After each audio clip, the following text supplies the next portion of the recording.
Halo semua, jumpa lagi dengan saya Dika Mahrendra dari dietmentoring.com.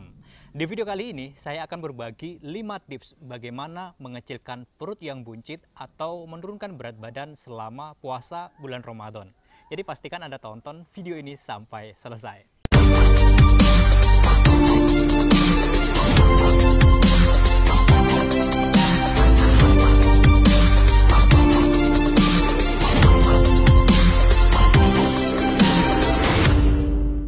Video ini dipersembahkan oleh dietmentoring.com. Sahabat-sahabat sekalian, ketika kita bicara puasa bulan Ramadan, sebenarnya puasa ini memberikan semua sarana dan seluruh hal yang kita butuhkan untuk berhasil jadi langsing atau untuk mengecilkan perut yang buncit.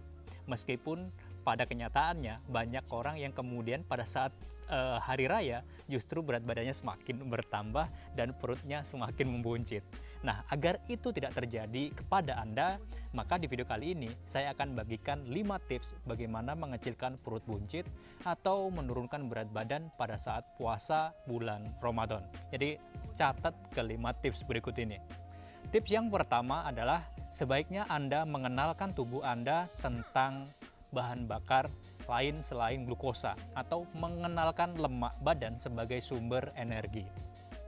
Bapak, Ibu, dan sahabat-sahabat sekalian, di antara kita banyak yang belum tahu bahwa tubuh itu mengenal 2 model metabolisme dan 2 sumber bahan bakar. Selain glukosa, ada bahan bakar lain yang disebut sebagai lemak. Dan kepada orang-orang yang obesitas, yang perutnya buncit, timbunan lemak dalam tubuhnya itu banyak banget. Itu artinya lemak badannya itu adalah sumber energi. Sumber energi yang bisa dipakai oleh tubuh itu banyak sekali. Nah, kalau tubuh kemudian bisa mengenali lemak sebagai sumber bahan bakar, maka lemak badan Anda akan terurai, akan pecah, dan kemudian nanti akan dimanfaatkan sebagai energi. Dan puasa itu memberi sarana untuk mengenalkan tubuh Anda tentang lemak badan sebagai sumber energi, asal syarat-syaratnya bisa Anda penuhi. Jadi prinsip yang pertama, pastikan terlebih dahulu lemak badan ini bisa dikenali sebagai sumber energi. Karena apa? Karena lemak badan itu, kalau kita pecah strukturnya, dia terdiri dari 2 senyawa. Pertama adalah senyawa yang disebut sebagai gliserol. Gliserol ini komposisinya 10%. Jadi kalau ada 100 gram lemak di dalam badan, artinya 10%-nya itu adalah gliserol. Nah, gliserol ini dia bisa diubah menjadi glukosa untuk memenuhi kebutuhan gula pada saat kita berpuasa. Akan tetapi, yang 90%-nya itu adalah free fatty acid.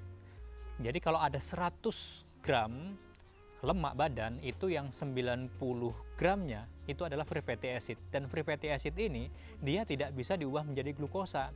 Jadi kalau berat badan Anda berlebih, lemak badannya banyak, tetapi tubuh masih menggunakan glukosa sebagai sumber bahan bakar, maka yang 90% ini tidak bisa terurai jadi energi. Karena itu, kenalkan kepada tubuh Anda bahwa lemak itu adalah sumber energi, sehingga 90%-nya tadi dari lemak badan itu bisa diubah jadi energi. Tips yang kedua atau syarat yang kedua adalah Anda sebaiknya mengalami yang namanya defisit glukosa. Ya, di luar sana banyak sekali teori diet yang menganjurkan tentang defisit kalori. Dan kalau menurut saya, yang lebih efektif itu bukan defisit kalori, tetapi defisit glukosa. Jadi defisit kalorinya itu berasal dari glukosa. Mengapa? Karena diingatkan tadi di poin yang pertama bahwa tubuh semestinya mengenali lemak badan sebagai sumber energi. Agar apa? Agar 90% lemak badan yang berupa free fatty acid itu bisa diubah jadi energi. Bisa diubah menjadi asetoasetat dan kemudian juga bisa diubah menjadi beta hidroksibutirat. Namanya agak rumit, tapi intinya 90% lemak badan bisa diubah jadi energi bahkan untuk otak kita, ya. Jadi lemak badan itu bisa diubah menjadi beta hidroksibutirat untuk otak kita. Nah, syarat agar tubuh bisa mengakses 90% lemak badan jadi energi itu adalah defisit glukosa. Karena kalau tubuh kita belum defisit glukosa, maka selama itu pula tubuh masih akan menggunakan gula sebagai bahan bakar, sementara lemak badan kita yang bisa diubah jadi glukosa itu hanya 10%-nya, yang 90% tidak bisa diubah menjadi glukosa. Karena itu sebaiknya Anda mengalami yang namanya defisit glukosa. Bukan cuma defisit kalori, tapi defisit glukosa. Dan puasa itu menyediakan hal itu semua. Karena apa? Karena pada saat Anda nggak makan dari pagi sampai sore, sejak sahur sampai adzan maghrib, itu Anda tidak makan sesuatu yang meningkatkan glukosa. Karena itu defisit glukosa. Nah, poin ketiga dan keempat juga akan mendukung tentang defisit glukosa. Jadi tips yang ketiga sekarang, perhatikan apa yang Anda makan pada saat makan sahur.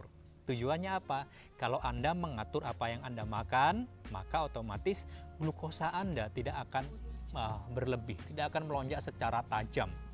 Nah, kalau glukosanya tidak melonjak secara tajam, maka defisit glukosa itu bisa terjadi di dalam tubuh Anda. Dan kalau defisit glukosanya bisa tercapai, maka tubuh akan bisa mengenali lemak badan sebagai sumber energi, sehingga 90% lemak badan yang berupa free fatty acid itu bisa diubah jadi energi dalam bentuk asetoasetat dan beta hidroksibutirat. Terus sahurnya yang dimakan apa, Mas Dika? Mungkin Anda bertanya itu ya. Secara garis besar yang dimakan tentu saja adalah makanan yang tidak tinggi glukosa, tidak tinggi gula, dan tidak tinggi yang mengandung kenaikan gula atau glycemic index-nya tinggi. Jadi contohnya adalah makanan-makanan karbohidrat. Tapi detailnya makanan apa aja akan kita bahas di video tersendiri, yaitu video tentang makanan sahur untuk Anda yang pengen nurunin berat badan atau pengen nurunin perut yang buncit. Nanti kalau sudah ada, linknya akan saya taruh di atas. Sekarang tips yang keempat, yaitu mengatur apa yang Anda makan pada saat Anda berbuka puasa. Ini sama dengan sahur ya.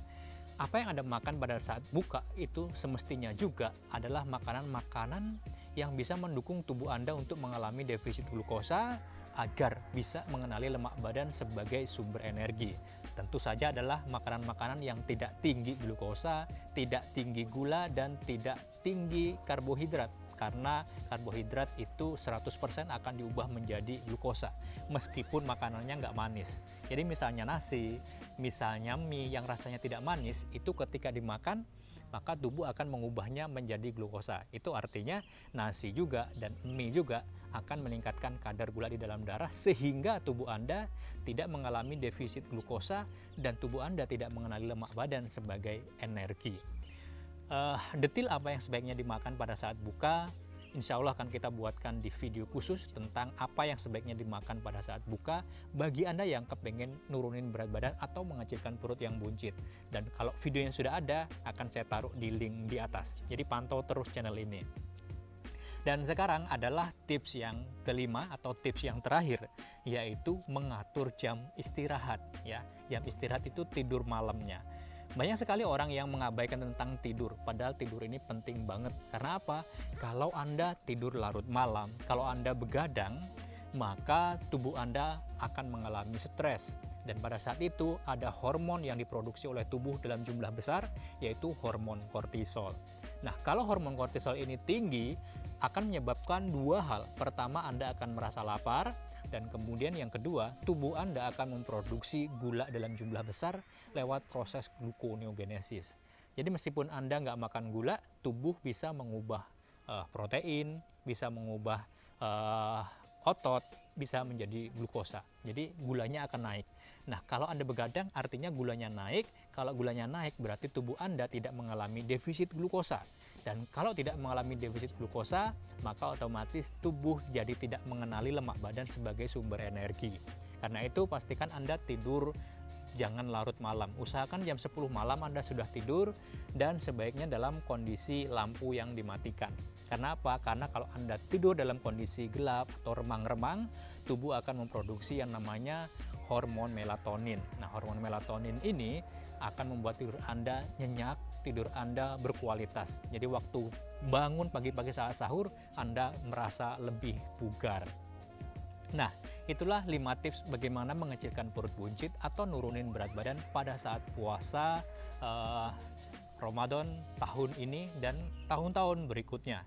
Silahkan Anda praktekkan yang pertama, kedua, ketiga, empat, dan kelima. Mudah-mudahan berhasil dan pantau terus channel ini karena saya akan segera buatkan videonya tentang makan sahur dan buka puasa bagi Anda yang sedang berdiet, pengen ngecilin perut buncit atau menurunkan berat badan. Sampai jumpa di video berikutnya. Saya Andika Mahrendra. Assalamualaikum warahmatullahi wabarakatuh.